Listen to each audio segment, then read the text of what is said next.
এবছরের উচ্চ মাধ্যমিক পরীক্ষার্থী বন্ধুরা, তোমাদের রাষ্ট্রবিজ্ঞান অর্থাৎ পলিটিক্যাল সায়েন্স এর প্রথম অধ্যায় থেকে অর্থাৎ প্রথম অধ্যায় আন্তর্জাতিক সম্পর্ক থেকে 8 মার্কের কয়েকটি প্রশ্ন বলবো। কয়েকটি প্রশ্ন বাছাই করা হয়েছে। আশা করছি তোমরা এই প্রশ্নগুলোর মধ্য থেকেই কমন পাবে। ভিডিওটি শুরু করার আগেই বলি, এখনও যদি চ্যানেলটি সাবস্ক্রাইব করে না থাকো তাহলে অবশ্যই চ্যানেলটি সাবস্ক্রাইব করে আমাদের সঙ্গে থাকবে এই ধরনের সাজেশান ভিডিওগুলো পাওয়ার জন্য।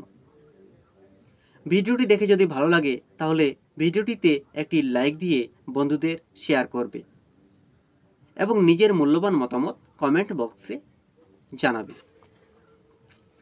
শুরু করছি আন্তর্জাতিক সম্পর্ক থেকে 8 মার্কের প্রশ্নগুলো।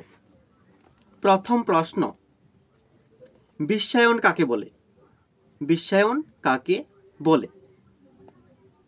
বিশ্বায়নের প্রকৃতি আলোচনা করো। বিশ্বায়ন কাকে বলে? বিশ্বায়নের প্রকৃতি আলোচনা করো। এই প্রশ্নটি খুবই গুরুত্বপূর্ণ। পরের প্রশ্ন, বিশ্বায়নের সুফল ও কুফলগুলি আলোচনা করো। বিশ্বায়নের সুফল ও কুফলগুলি আলোচনা করো। পরের প্রশ্ন, জাতীয় স্বার্থের সংজ্ঞা দাও। জাতীয় স্বার্থের সংজ্ঞা দাও। জাতীয় স্বার্থ রক্ষার বিভিন্ন উপায়গুলি উল্লেখ করো। এই প্রশ্নটি খুবই গুরুত্বপূর্ণ। পরের প্রশ্ন, বিশ্বায়নের সংজ্ঞা লেখো। বিশ্বায়নের সংজ্ঞা লেখো। বিশ্বায়নের বিভিন্ন রূপ পর্যালোচনা করো। পরের প্রশ্ন, বৈদেশিক নীতি নির্ধারণে জাতীয় স্বার্থের ভূমিকা কী?